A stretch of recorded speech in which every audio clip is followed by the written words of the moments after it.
Muy buenas noches. Quisiera agradecerle a Dios la oportunidad que me da de poder compartirles con ustedes la palabra del Señor. Sabemos lo que estamos viviendo tiempos difíciles. Este acontecimiento nos ha afectado en todo, nos ha afectado en lo laboral, en lo espiritual, porque pues ya no podemos tener nuestras clases de Biblia como habitualmente los teníamos los lunes. Entonces, motivado por mi hijo, por mi esposa y por algunos compañeros maestros, he decidido transmitirles a partir del día de hoy las clases de Biblia partiendo desde donde nos quedamos. Pero como ustedes ya me conocen, pues les voy a tener que hacer un resumen para que otra vez agarremos el hilo de cómo íbamos estudiando este curso, que es el de profundización 2, ¿sí? De Escuela Bíblica Arquidiocesana de Monterrey. Si alguien ya nos está viendo en vivo, ahí haga un comentario, díganos algo para probar aquí con el equipo que tenemos, el sonido, y pues a ver si podemos interactuar, y si pueden hacer preguntas, hagan preguntas. Si no me estoy explicando bien de lo que les voy a hablar, también pueden hacerme preguntas, porque pues de eso se trata, que hagamos este momento de compartir la palabra del Señor, hacerlo más como si estuviéramos en la clase, hombre, para no sentirme tan solo. Entonces, denle like también, denle like, porque eso va a ser muy importante para que otros hermanos lo puedan ver. Y lo más importante es que nos volvemos a ver, hermanos. Nos volvemos a ver. Yo sinceramente me he sentido muy triste por esta situación. Todos aquí en la casa estamos encerrados igual que ustedes, pero con la confianza en Dios de que todo esto va a pasar. Gabriela Saldaña dice presente, profe. Gaby, bienvenida, Gaby. Eres la primera que nos pone ahí un like. Los extraño mucho a ti y a tu esposo, Gonzalito. Les mando un abrazo, un saludo desde aquí, desde su casa. Porque se va a trabar. Y a todos los que se vayan agregando, y a los que vayan a ver este video más noche, mañana o pasado mañana, voy a tratar de hoy dar un resumen de lo que ya hemos visto, ¿sí? Ojalá y el resumen sea verdaderamente un resumen, porque ustedes ya saben que yo me emociono y de repente el resumen pues dura mucho. Voy a tratar de ser resumido, voy a tratar de ser breve, pero si tienen alguna duda sobre lo que vaya mencionando, quisiera que ahí nos la pusieran y ahí mismo la vamos a ir contestando. ¿Sí, muchachos? ¿Les parece bien? Vamos a empezar con una oración breve. No les voy a decir toda la oración, no la vamos a hacer toda, pero ustedes saben, ya cuando ustedes vean este video, háganla completa. En el nombre del Padre, del Hijo y del Espíritu Santo. Amén. Oh buen Jesús, nos queremos poner en tus manos esta noche. Te queremos pedir que mandes tu Espíritu Santo para que podamos nosotros hablar de ti, conocerte a ti a través de tu palabra. Abre el entendimiento de mis hermanos que me van a escuchar para que ellos también puedan recibir tus palabras, Señor Jesús. Que lo que hablemos, que lo que hagamos a través de este medio a partir de hoy, Señor Jesús, sea para tu gloria, para que nuestro crecimiento espiritual, para que nos vayamos llenando también de sabiduría, Señor Jesús, pero sabiduría tuya que viene de ti.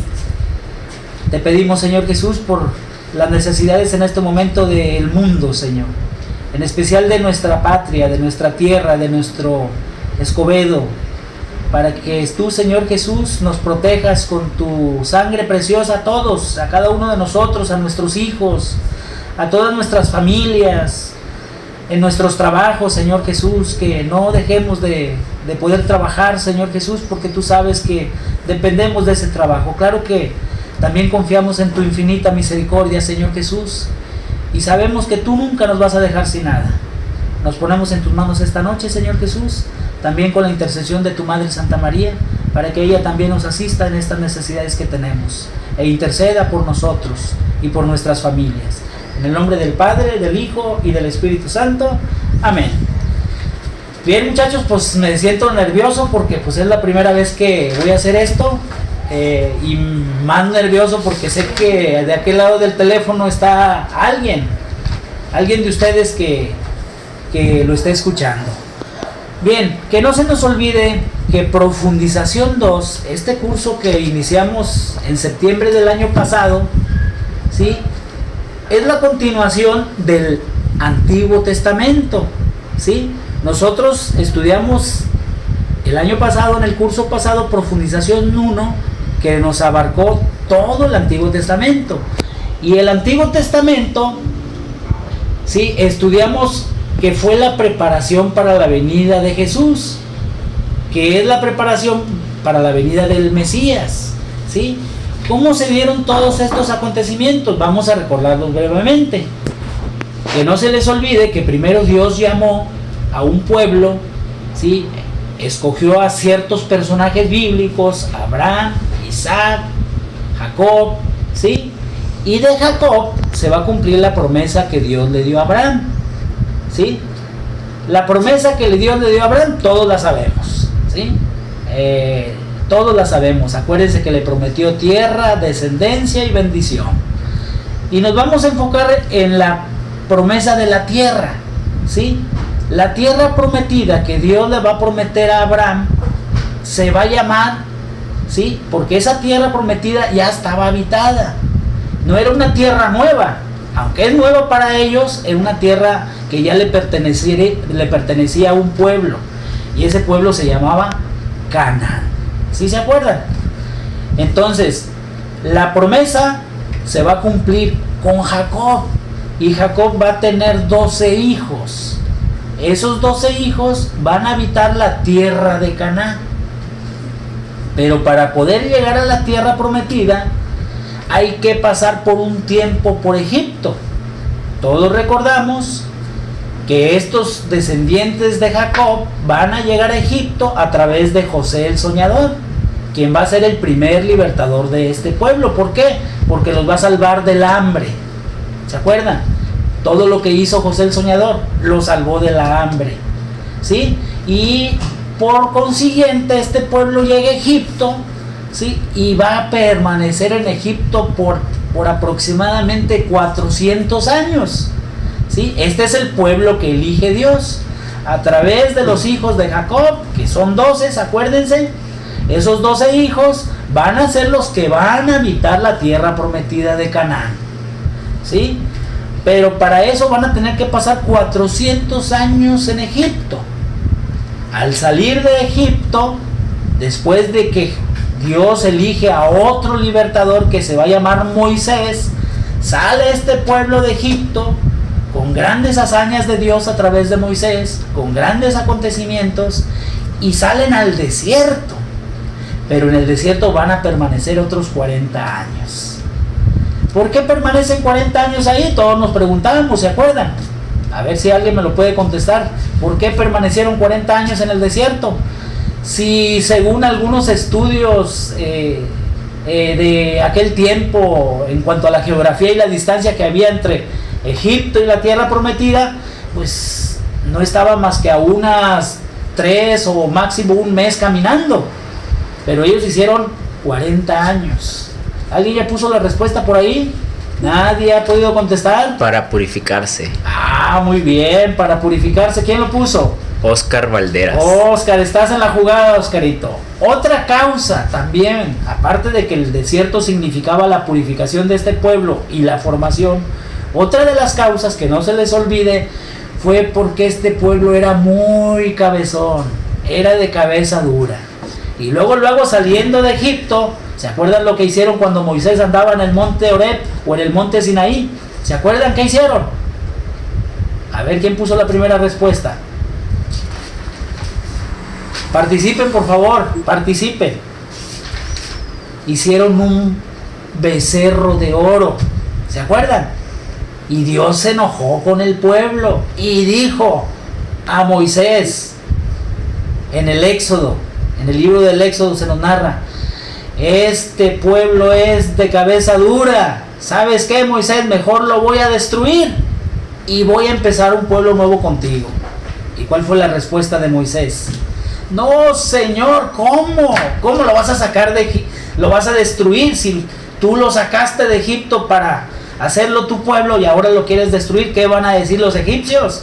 ¿Qué tipo de Dios tienen ellos? ¿Se acuerdan?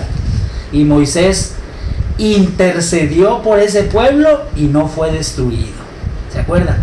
Entonces, este pueblo va a pasar por el desierto 40 años porque Dios los va a castigar.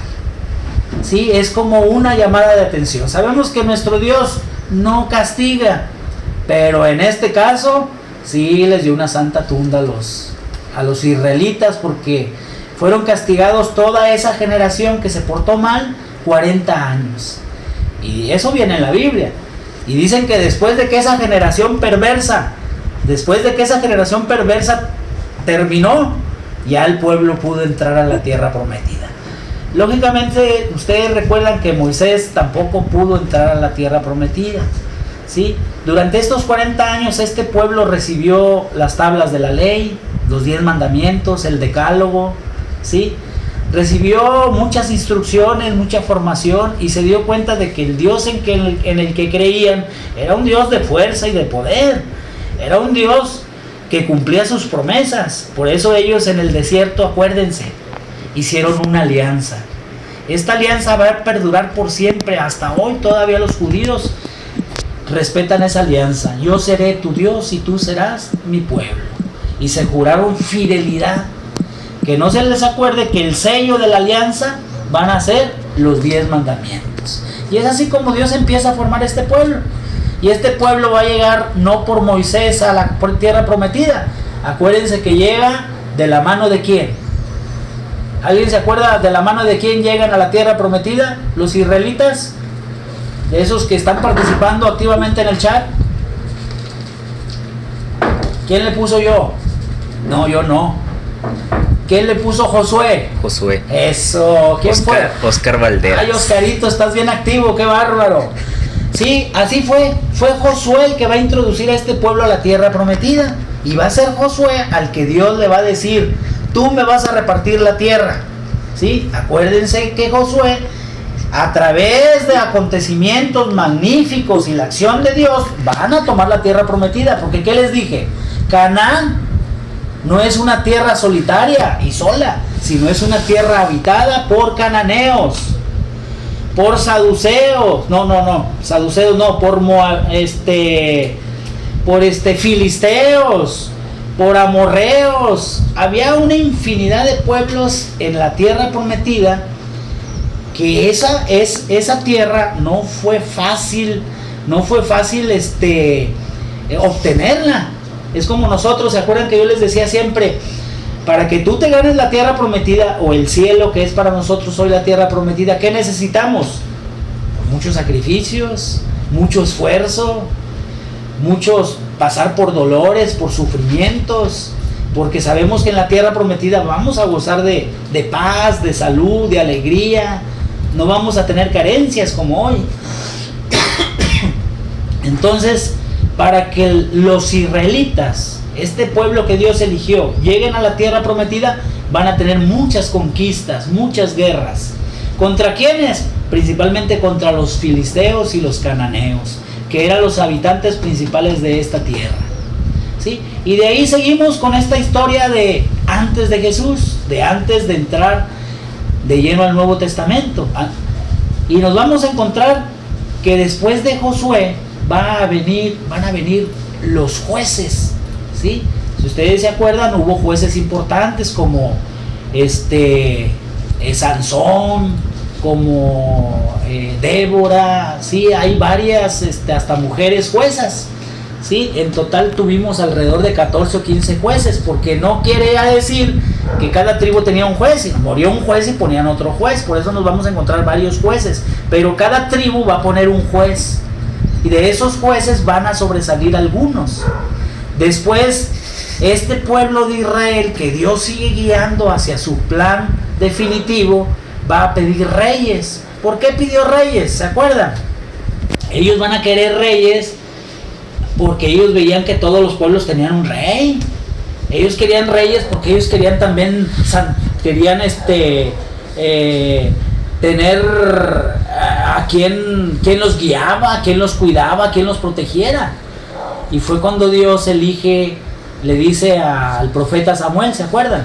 El profeta Samuel va a ungir al primer rey, que va a ser Saúl, y luego el segundo rey, que va a ser David, y luego les dejo de pregunta, ¿cuál es el tercer rey que va a ungir? Si después ya no le va a tocar a Samuel, parece que va a ser el profeta, no me acuerdo ahorita, no me acuerdo ahorita exactamente cuál fue el profeta que ungió al hijo de David. ¿Quién le puso quién era el hijo de David? Necesito que participen, porque si no se van a aburrir nomás escuchándome a mí. ¿Alguien que lo puso? Ese Oscarito, has de andar allá ocupadillo, ¿verdad? Si no ya lo hubieras contestado. A ver, Gaby, pregúntale a tu marido que te Salomón. diga. Salomón, muy bien, muy bien. Ese rey, sí, el papá de Salomón, sí, David, va a pasar a la historia. También Salomón va a pasar a la historia, pero más a la historia David, que no se les olvide el rey David, porque del rey David va a salir la promesa del Mesías. Sí, acuérdense, aquí viene la descendencia de Jesús. Acuérdense que Jesús, cuando entró el domingo de Ramos a Jerusalén, ¿qué le gritaban? Hijo de David, ten compasión de mí. La promesa del Mesías va a venir de este rey David, ¿sí? Entonces, pero David va a tener a Salomón, y ya sabemos toda la historia de Salomón, qué fue lo que pasó. Aquí podemos ver el acontecimiento de lo que ocasionó Salomón. ¿Se acuerdan qué ocasionó Salomón? El cisma, ¿sí? ¿Por qué lo ocasionó? Ustedes ya lo saben. Acuérdense, hagan memoria. Las mujeres que tuvo Salomón, dice la Biblia, que eran cerca de 1000. Para mantener a 1000 mujeres, imagínense qué tenía que hacer el rey. Subió los impuestos cada vez más y cada vez más, de manera de que el pueblo no podía sostenerse. No le sobraba nada al pueblo, porque todo era para mantener a las mujeres. Y los lujos eran muy grandes, porque acuérdense que fue tan grande el rey Salomón que hasta la reina del sur quería venir a conocerlo. Perdón, la reina de Saba. Y fue y lo conoció al rey Salomón. Y así sucesivamente se vienen dando los acontecimientos. Después viene el cisma, que no se nos olvide, estamos en la historia previa a la venida de Jesús. Todo esto que yo les estoy mencionando ahorita, quiero que lo refresquen y lo recuerden, porque eso lo vimos el año pasado en el curso de profundización 1, ¿sí? Pero esto lo tenemos que tener claro, porque tenemos que conocer nuestros orígenes, de dónde viene Jesús. Y Jesús viene del Antiguo Testamento, es una promesa del Antiguo Testamento. Por eso que no se les olviden aquellas palabras de Pablo en los Gálatas: al llegar la plenitud de los tiempos, envió Dios a su Hijo, ¿sí? ¿Qué quiere decir? Que los tiempos pasados son los que vimos el año pasado del Antiguo Testamento, y los acontecimientos que estamos recordando son del Antiguo Testamento. Pero ¿por qué tenemos que conocer al Antiguo Testamento? Para saber de dónde viene Jesús, ¿sí? Los orígenes de Jesús. ¿Por qué sucedieron todas estas cosas para que después viniera Jesús? Todo tenía un fin. Que no se les olvide que el plan de Dios era salvar a todos los hombres. Primero se va a consumar a través de la salvación de un solo pueblo. Lo salva de tantas iniquidades, de tantas situaciones, pero la salvación definitiva viene con Jesús. Que eso es lo que vamos a ver, que lo que estamos viendo en el curso de profundización 2. Esto es solamente un recordatorio, muchachos, acuérdense, para que refresquen la memoria, porque luego ahí salen como Rosy, que ya se les olvidó todo. Perdón, Rosy, perdón, no es por quemarte, chiquilla, ya sabes, ¿sí? Yo sé que tú sí te acuerdas de todo, pero eres como nosotros, a veces se nos olvida de por tantas actividades que tenemos. Entonces, después del cisma, pues nacen 2 reinos. Acuérdense que nació el reino del norte y el reino del sur. El reino del norte se va a llamar Israel, así como se llamaba todo. Ahora se va a llamar la mitad, nada más Israel. Y el del sur se va a llamar Judá o Judea, ¿sí? ¿Por qué razón el reino del sur va a ser más famoso que el reino del norte? ustedes ya lo deben de saber. Si alguien no lo sabe, si Celeste, dale un like si estás en el chat, Celeste. Quiero que me contestes esta pregunta, hermana Celeste. ¿Por qué el reino del sur es más importante que el del norte? Si estás en el chat, hermano Capiro, te voy a pedir que me contestes esta pregunta también. Hermano Javier, ¿no estás en el chat? Oscar Valderas dice: ¿dónde está el huevo? Oh, aquí está el huevo, mírenlo. Este es mi huevito que siempre he usado. Es que no tengo pizarrón, muchachos. Ustedes saben que en el pizarrón les dibujo el huevo y luego lo parto a la mitad y ahí salen los dos reinos. Pero aquí tenemos un mapita, que este sí es el original, no es mi mapa. Miren, aquí está la razón por la que el reino del sur es más importante que el reino del norte. Aquí se encuentra una ciudad, no sé si le alcanzan a leer, que se llama Jerusalén. Y en esta ciudad llamada Jerusalén está ubicado el templo que construyó el rey Salomón. Entonces, por esa causa, el reino de Judá va a ser más importante que el reino de Israel. De hecho, en el año 722, ¿qué creen que le pasó a Israel? Fue destruido, fue exiliado por los asirios, ¿se acuerdan? ¿Sí? Y en el año 586 aproximadamente, el reino del sur también fue destruido y exiliado, pero por Babilonia. ¿Se acuerdan de aquel rey que está un poquillo difícil de pronunciar? ¿Sí se acuerdan del rey de Babilonia?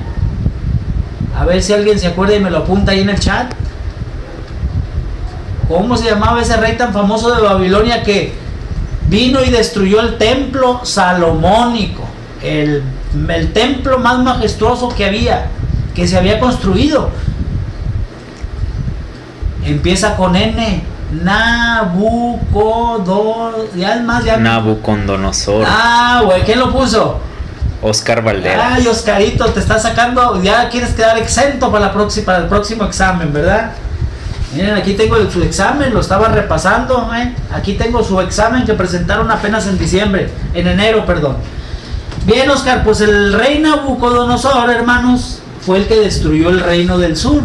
Las causas ya las conocemos, no nos vamos a detener en causas, ¿sí? Y así sucedió como en el año 500, déjenme decirles la fecha exacta para no equivocarme, pero en el año 538, ¿sí? Se va a dar la restauración. Acuérdense que la restauración es la vuelta del exilio. Cuando Israel fue exiliado por Babilonia y regresa del exilio, se le llama la restauración de este pueblo. Que no se les olvide que aquí ya va a influir mucho otro imperio, ¿sí?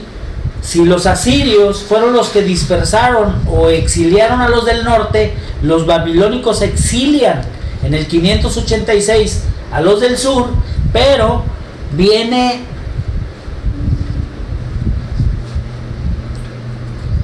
Ciro de Persia, ¿se acuerdan? El rey Ciro. Bueno, pues el rey Ciro, por mandato de Dios, de Yahvé, va a ordenarle que libere a este pueblo y que lo regrese a la tierra. Y así se va a dar en el 500 aproximadamente 38, cuando se va a dar la restauración y el regreso de este pueblo que había vagado por 40 años en Babilonia. Y van a regresar, y no nada más van a regresar, acuérdense, regresan a Jerusalén y reconstruyen el templo. ¿Quiénes eran los capitanes de esa reconstrucción y esa vuelta? ¿Quiénes eran los buenos? Esdras y Nehemías. Ellos fueron los que contribuyeron a la reconstrucción tanto espiritual y religiosa como la reconstrucción material del templo. Duraron muchos años para levantar otra vez el templo, pero lo más importante que sucedió aquí, que no se les olvide, después de esta restauración, lo más importante que sucedió fue el nacimiento del judaísmo. El judaísmo va a ser a partir de ahí algo que se va a arraigar en los judíos. En los judíos, cuando decimos judío, son aquellos que son auténticos judíos originales de una tribu de los 12 hijos de Jacob. Entonces el judío ya va a tener ahora sí una religión, ¿sí? Es un entorno, un tipo de vida, un tipo de culto. Entonces ya van a ser un poquito más estrictos con la ley. ¿A partir de qué? De la restauración. ¿Por qué va a pasar esto? Porque anteriormente no que no se cumpliera la ley, sino que se desviaba mucho la atención sobre la ley y se pervertía el pueblo de Israel con las culturas que vivían, porque él, acuérdense que a pesar de que conquistó la tierra, toda su vida convivió con los otros pueblos, porque muchos de ellos se sometieron a los israelitas y se quedaron a vivir en su tierra. Entonces ellos se corrompían muy fácilmente con otros cultos, con otras culturas. No era tan viva, tan fuerza la fe que tenían en Yahvé. Pero a partir de Esdras y Nehemías, en el 538, que nace el judaísmo, la religión de los judíos, va a cambiar la cosa totalmente. Y ahora sí van a ser más estrictos, se van a volver más requisitosos. Sí, es la época, dicen los historiadores, en que nace todo el Pentateuco, o sea, todos los libros sagrados que consideran ellos como la Torá o la ley. En esa época es cuando empiezan a desarrollarse más, ¿sí? Entonces, después de Ciro de Persia, que ya regresan aquí, no crean que esto terminó ahí. Recuerden ustedes que después van a venir los griegos, y los griegos, con Alejandro Magno, van otra vez a invadir a este pueblo. Y este pueblo, a través de su historia en el Antiguo Testamento, nos vamos a dar cuenta que siempre va a ser invadido.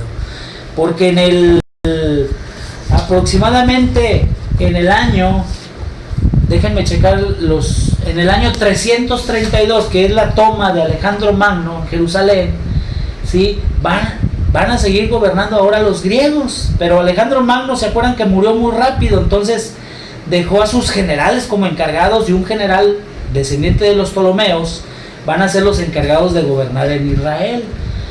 ¿Cuándo va a terminar esto? Sí, va a terminar aproximadamente en el año 142.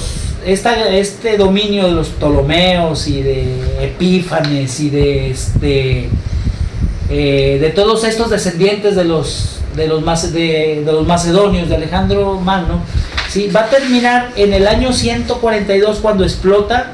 Bueno, antes de eso, en el año 167, cuando se da la rebelión macabea. ¿Se acuerdan que en el Antiguo Testamento tenemos 2 libros, ¿sí? Que los llamamos los libros de los macabeos? Bueno, en esos libros se nos narran los acontecimientos sucedidos para que se suscitara la rebelión de los macabeos. ¿Qué trajo como beneficio la guerra de los macabeos? Pues la liberación de Israel. Fueron libres aproximadamente por unos 80 años, porque esa libertad les duró del 164 como al año 63, ¿sí? Que llegaron los romanos, ¿sí? Y en ese año que llegan los romanos, con el general Pompeyo, vuelven a tener dominio los israelitas, ¿sí? Dejaron la libertad, solamente gozaron de 80 años pues se puede decir, de independencia política, porque siempre habían dependido de alguien. Acuérdense, primero de Babilonia, y después de los persas, y después de los griegos, y ahora llegan los romanos. Nomás que los romanos, no como los griegos, no van a imponer tanto su ley en cuanto a la ética, la filosofía, las letras, pero sí es un imperio muy sometedor y muy poderoso, ¿sí? De hecho, ya estamos llegando al año 63 antes de Cristo, en que llegan los romanos. Y los romanos, acuérdense que van a traer todos esos acontecimientos que sucedieron con la llegada de nuestro Señor Jesucristo, ¿sí? Que no se nos olvide que políticamente, en tiempos de Jesús nació en tiempo de dominación romana. Pero los romanos otra cosa que se me está pasando, pusieron a un rey descendiente de los, a ver, ayúdenme, a un rey llamado Herodes el Grande, descendiente de quiénes. Déjenme hacer una pausa para que me ayuden. ¿No está Celeste en el chat? ¿Ya te fuiste a dormir, Celeste? Celeste, ayúdame. ¿Cuál era el origen del rey Herodes? ¿Alguien que lo ponga por ahí? ¿A quién más tenemos en el chat, hijo? Hay 4, pero no sé quiénes sean. A ver, de perdido póngale aquí estoy para saber quiénes son. No les voy a preguntar. Nomás pónganme ahí quiénes son. Era de origen idumeo, Herodes el Grande. ¿Se acuerdan que decíamos que a Herodes el Grande los judíos no lo querían? ¿Por qué no lo querían? Por su origen idumeo. Es más, algunos historiadores, algunos estudiosos de las Sagradas Escrituras, exégetas, que inclusive Herodes el Grande tenía cierto origen nabateo.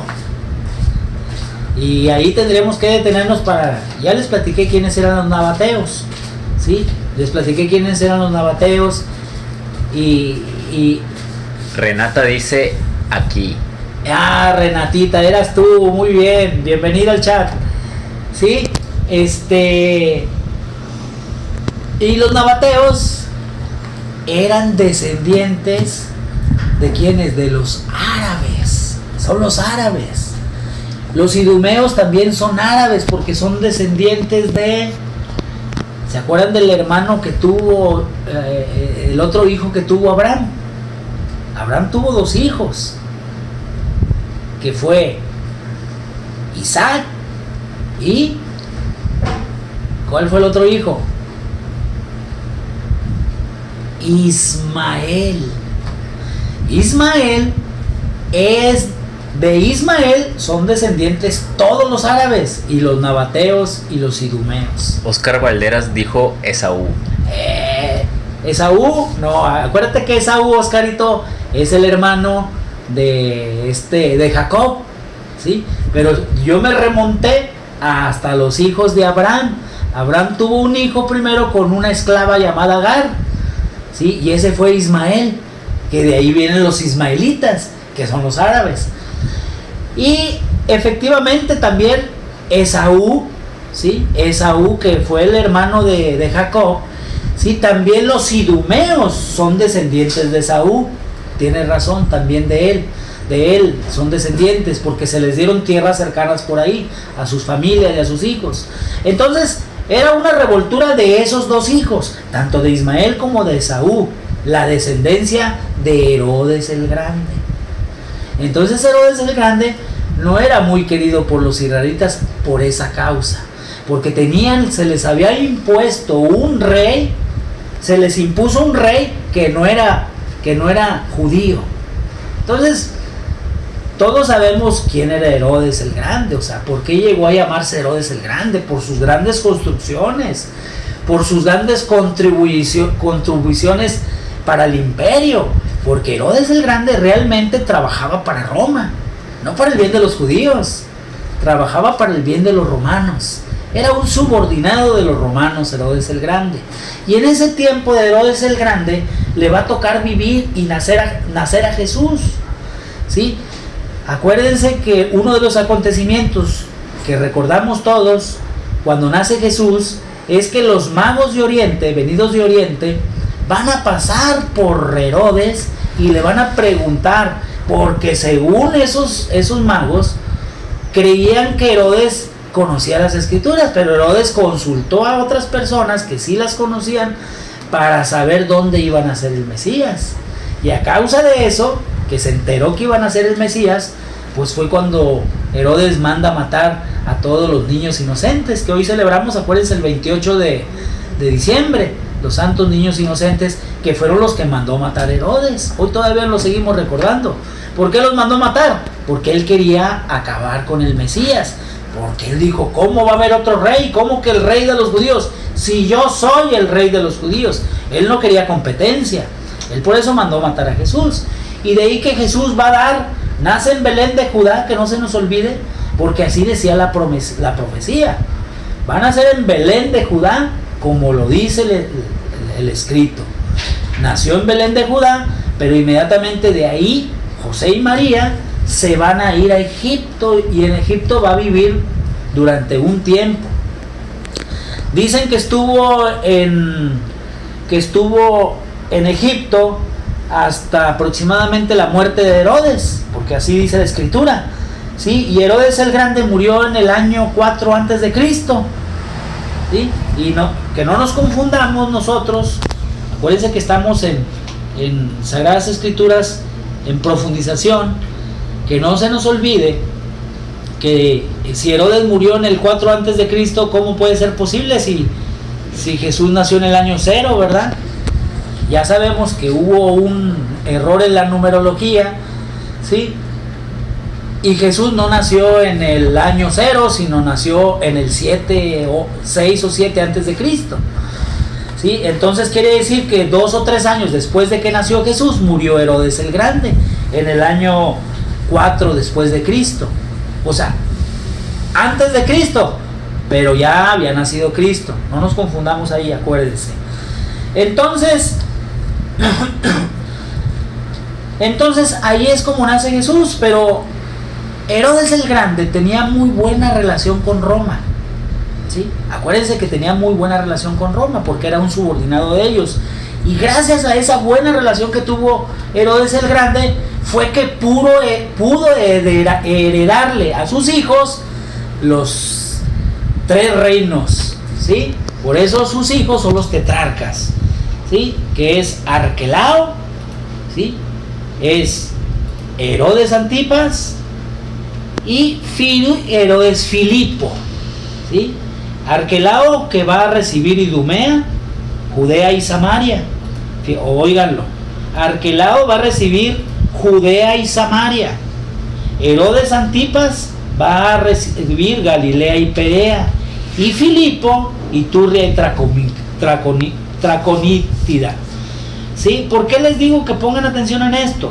Porque que no se nos olvide que Arquelao va a ser sustituido muy rápido, ¿sí? Va a ser sustituido por Herodes Antipas, que va a ser el que después va a ocupar el territorio de Judea y Samaria. Ese territorio se le va a dar todo a Herodes Antipas, ¿sí? Pero ¿por qué? Porque va a ser Herodes Antipas al que le va a tocar a Jesús juzgarlo, ¿sí? Y en este contexto político fue como vivió y creció Jesús, siendo Herodes Antipas el rey de Judea en ese tiempo. Y después nos vamos a encontrar que después de que muere Jesús, ¿sí? El que gobernaba era Herodes Agripa, pero ese fue después de Herodes Antipas. Y en ese mismo tiempo, ¿sí? Había un gobierno romano, ¿sí? Que no se nos olvide que Poncio Pilato era el gobernador romano, porque Judea era una provincia romana, ¿sí?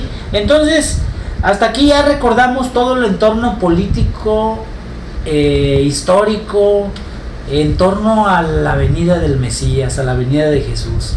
Así fue como se dieron los acontecimientos de cómo Jesús nació en esta tierra, porque la profecía ya lo decía así, de esa manera, y cómo Jesús fue creciendo entre judíos, fue creciendo entre samaritanos y fue creciendo entre galileos. Aquí está la división política en tiempos de Jesús. En tiempos de Jesús, que no se nos olvide que había 3 provincias: la del norte llamada Galilea, la del centro llamada Samaria y la del sur llamada Judea. dentro de este recordatorio es muy importante que tomemos en cuenta que Jesús nació en Judea, en Belén de Judá, pero vivió en Galilea.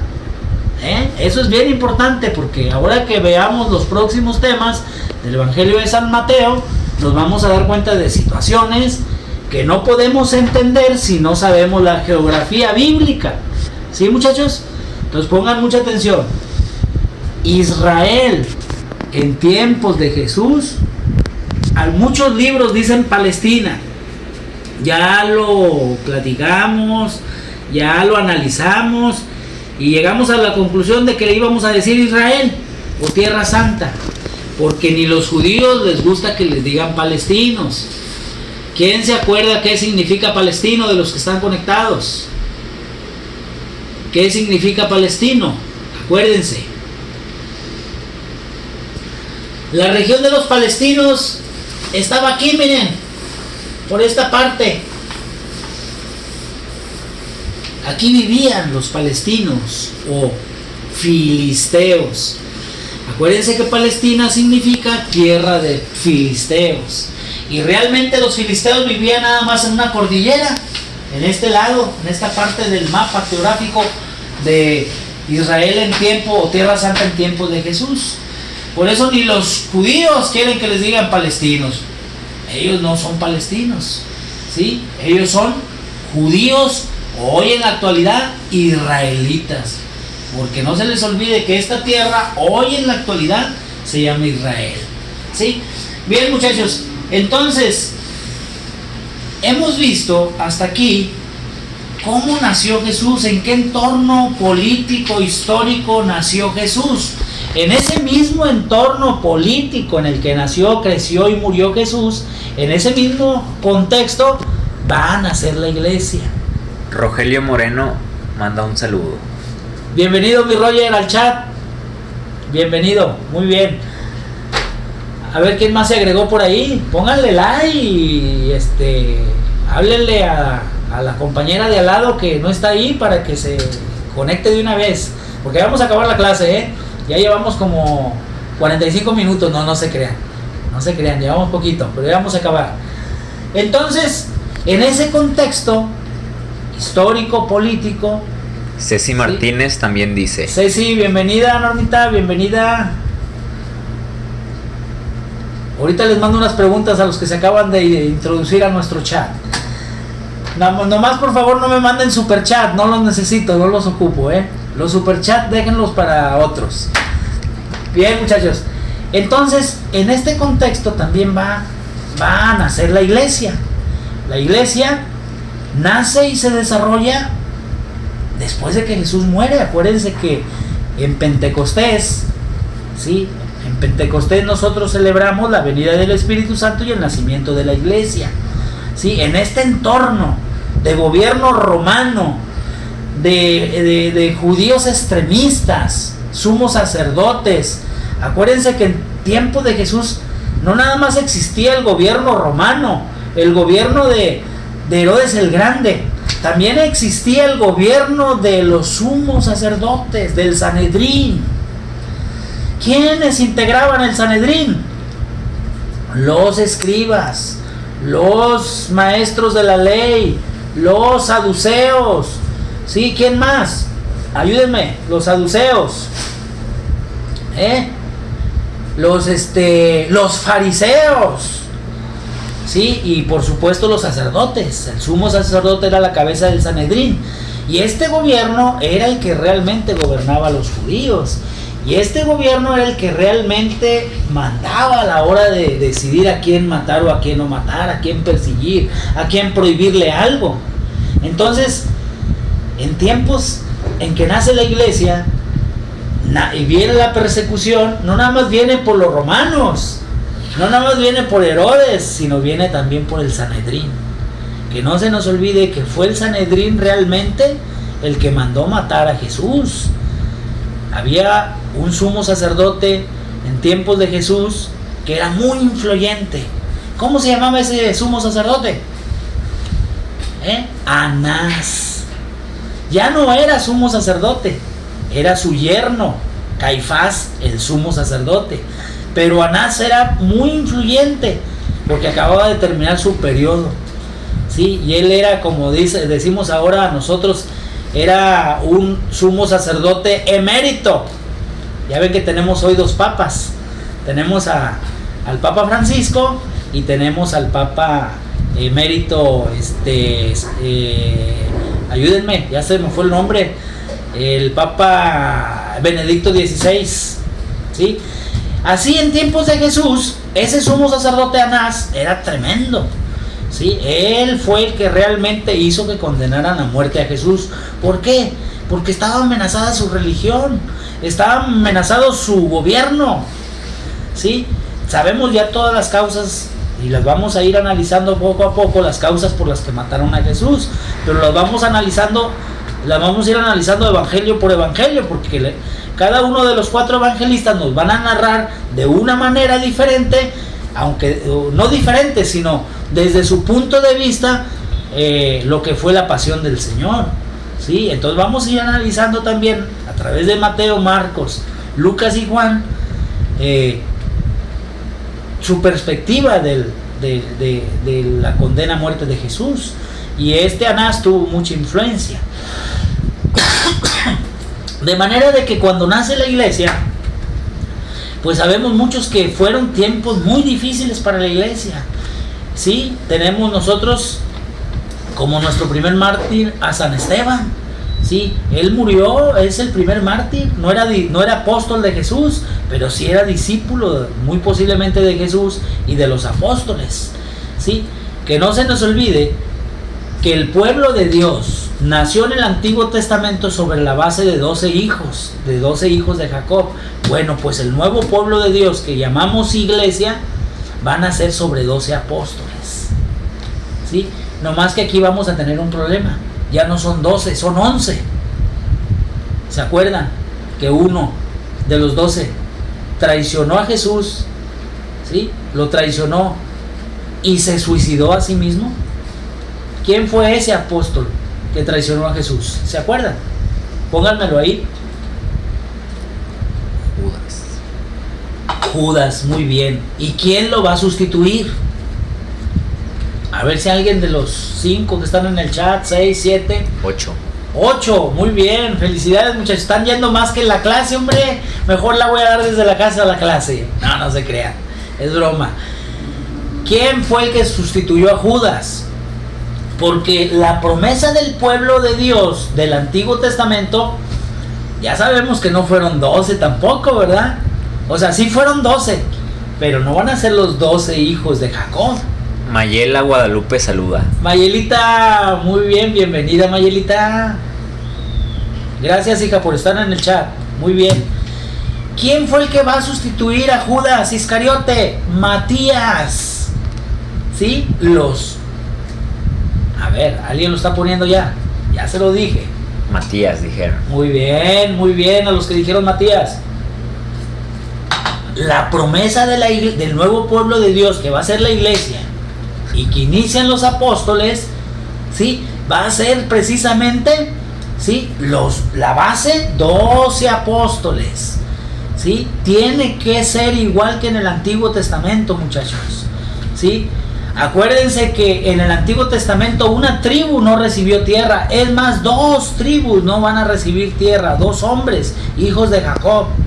¿Alguien se acuerda? A ver, esa es una pregunta bien canija, si me la contestan, quiere decir que sí están en la jugada. ¿Quiénes fueron los 2 hijos de Jacob que no van a recibir parte en la tierra? Que no aparecen en la división de las 12 tribus de Israel, no aparecen sus nombres. A ver si alguien se acuerda. ¿Sí? Deja que contesten. Les voy a dar un minuto para ver si me contestas. ¿Quiénes fueron los 2 hijos de Jacob que no aparecen en la repartición de la tierra hecha por Josué?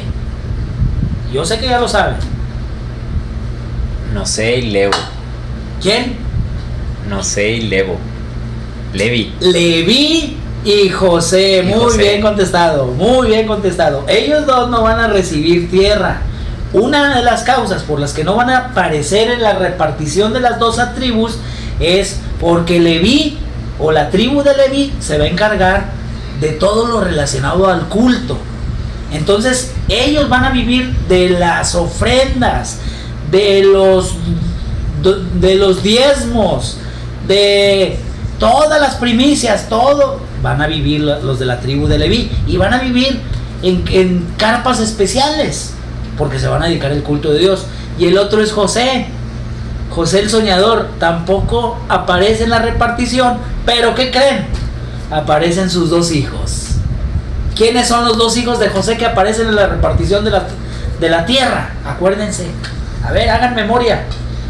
Lo voy a dejar exento el que se acuerde.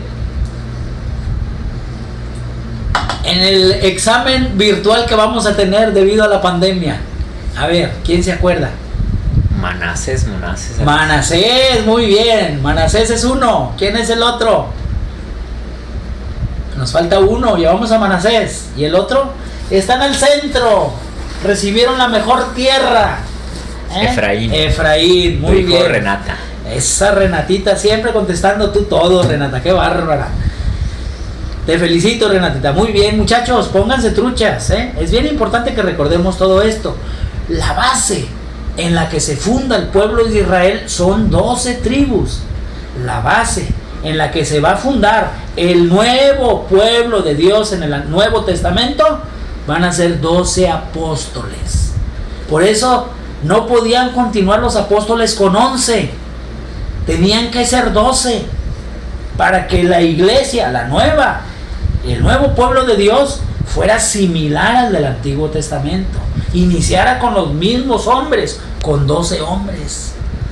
De esos 12 hombres que llamamos apóstoles, apóstol significa enviado. ¿Sí? Fueron enviados por Jesús, ¿sí? Por todo el mundo. De esos 12 apóstoles, 4 eran, óiganlo, 4, no digo 4, 2 fueron evangelistas. ¿Se acuerdan quiénes de los 12 eran evangelistas? ¿O fueron evangelistas? ¿Escribieron un evangelio de Cristo? A ver, ¿quién se acuerda? Rogelio, haz memoria. ¿Quiénes fueron esos 2? De los 12 que escribieron el evangelio de Cristo. Juan. Muy bien, uno es Juan. ¿Quién es el otro? Mateo. Muy bien, excelente. Esos 2 fueron los 2 únicos apóstoles que escribieron de la vida de Jesús. ¿Quiénes son los otros 2? A ver, Celeste, quiero que tú lo contestes también, Celestita. Participa, hermana Celeste. Dime quiénes de los 4 evangelistas no fueron apóstoles de Jesús. Marcos y Lucas. Un aplauso, muy bien, excelente. Me dijo muchachos. Mayela. Ay, Mayelita, estás bien trucha, le ganaste ya la tenía en la lengua, Celeste, y se la ganaste, Mayelita. Estás bárbara, Mayelita. Parece que vas a participar más así de esta manera, Mayelita, que en vivo, ¿verdad? Me da mucho gusto, Bien, muchachos, aquí le paramos porque ya es mucho tiempo y es nuestra primera conversación. Ya mañana, si tengo oportunidad, mañana ya me van a autorizar el canal porque mi hijo ya me lo hizo. Y ya les pasamos la liguita y dónde va a ser, porque en esta ocasión estamos transmitiendo a través del canal de mi hijo. Pero mañana ya va a ser el canal de Gume Biblia. Óigame, no, soy muy raro, ¿verdad? Bueno, pues vamos a tratar de seguir compartiendo la palabra del Señor porque necesitamos estar vivos, muchachos. Esto quiere acabar hasta con la fe. Esto no es cosa de Dios, es cosa de allá del innombrable. Entró Celeste. Por eso no debemos de enfriarnos, es más, con decirles que es bien importante conectarnos a las misas dominicales y ver la misa, porque nos está contando la misa el domingo, que no se nos olvide, y nos está contando la ofrenda que llevemos a la iglesia, muchachos. Es muy importante, los padres están recordándonos que pues ellos de qué van a vivir. ¿Se acuerdan de la tribu de Leví? Vivía de las ofrendas. Ellos no trabajaban, no tenían tierra, no tenían trabajo, se dedicaban exclusivamente al culto de Dios. Que no se nos olvide que nuestros sacerdotes viven de nuestras ofrendas. Entonces, Si escuchamos la misa el domingo, hay una pasadita, lleven la ofrenda al Padre, que no se nos olvide, es muy importante. Ahí viene ya la Semana Santa. El otro domingo ya es Domingo de Ramos. Entonces, el Padre ya hizo los ramos. De 30 pesos. El Padre ya tiene los cirios. 30 ramos. Me dice Normita que 30 los ramos y 150 el cirio. Hay que apoyarlos. No nos cuesta mucho. ¿Sí? Y si alguien de nosotros necesita apoyo, también hay que decirlo, porque pues yo sé que ahorita muchos nos estamos quedando sin trabajo. Va a llegar el momento en que no vamos a salir a la calle y ¿qué vamos a hacer? Entonces necesitamos estar en contacto, y qué bueno que le doy las gracias a Héctor. No está en el chat porque no le mandamos la invitación. Sí. Bueno, fue idea de Héctor esto. Que lo hicieran de esta manera. Le doy gracias al hermanito por darnos esta oportunidad, por invitarnos a hacer esto, y a la hermanita, a otras hermanitas maestras que lo están haciendo, pues les damos las gracias por habernos dado la idea y porque nos motivaron, ¿verdad? Nos motivaron a hacerlo. Espero que en los próximos temas que nos conectemos ya estén la mayoría. Y si no, pues la ventaja de este medio es que vamos a poder conectarnos a la hora que podamos. O sea, en la mañana, en la tarde, en la noche. Entonces, ahora sí que me van a poder ver a la hora que quieran. Y yo quisiera pues verlos. Yo no sé si hay una manera de verlos, no, parece que no, ¿verdad? Pero sí de ahí con su manita arriba. Que Dios los bendiga mucho, muchachos. Y vas a resubir el video en tu canal y este video lo voy a subir a mi canal, va a ser el primer video, ¿sí? Y acuérdense que este es el resumen, ya le puso mi hijo ahí en el título, resumen, tema 0. Pero ya la próxima semana o mañana, cuando haga el próximo video ya les avisamos, ¿sí? Les avisamos y lo compartimos con, no sé, a lo mejor ya esto puede llegar a más gente, ¿por qué no? Si quieres que alguien escuche el tema, pues se lo compartes, y si le interesa, pues va a ir aprendiendo él también un poquito de lo que sabemos, de lo que el Señor nos ha dado. Todos dicen bendiciones. Sí, entonces bendiciones a todos, que Dios me los bendiga mucho, y que no se les olvide darle manita arriba para que varios compañeros, varios hermanos lo puedan ver y lo puedan compartir, y que no se nos olvide que Dios está con nosotros. Dios está con nosotros, Dios nunca nos va a dejar solos. Sí, hoy mandaron una liga muy bonita que yo se las compartí a varios, que pusiéramos una cruz en la puerta principal de nuestra casa, ¿sí? En señal de que el mal no entrará a tu casa. ¿Te acuerdas que ese acontecimiento sucedió cuando el pueblo de Israel iba a salir de Egipto? ¿Sí? Que Dios mandó marcar las puertas con sangre, ¿sí? Bueno, pues ahora nosotros tenemos que poner una crucita en la parte de afuera. Si no tienes una cruz, un crucifijo, se nos recomienda hacerlo con agua bendita, con aceite, ¿sí? De manera de que unjas también a tus hijos, a tu esposo, a tu esposa, a toda la familia. Y la Virgen, que se le reveló ya a un monje, nos dice que el Señor va a tener misericordia del que lo haga. Claro, pues hay que estar también en gracia de Dios, aunque ahorita no podemos ir a misa, pero sabemos que si escuchamos la misa y recibimos la comunión espiritual, estamos en gracia, porque ahorita estamos perdonados todos, ¿sí? Pues acuérdense que el Papa acaba de hacer ayer o antier la absolución mundial para todos los que estén rezando para que termine esta pandemia, y principalmente por los enfermos. Ceci Martínez dice que su madre ya va a poder ver las clases. Bendito sea Dios, Ceci. Pues ahí se las compartes a tu mami y me la saludas mucho. Dile que soy el gorroso de Gume, que no los deja en paz, todos los lunes a las 8. Bueno, muchachos, que tengan un feliz sueño, un bendecido día, y aquí estamos entonces. Y les agradezco a todos los que se conectaron en vivo y a todos los que se van a conectar a otras horas. Que Dios los bendiga. Ánimo, Dios nos ama. Ya.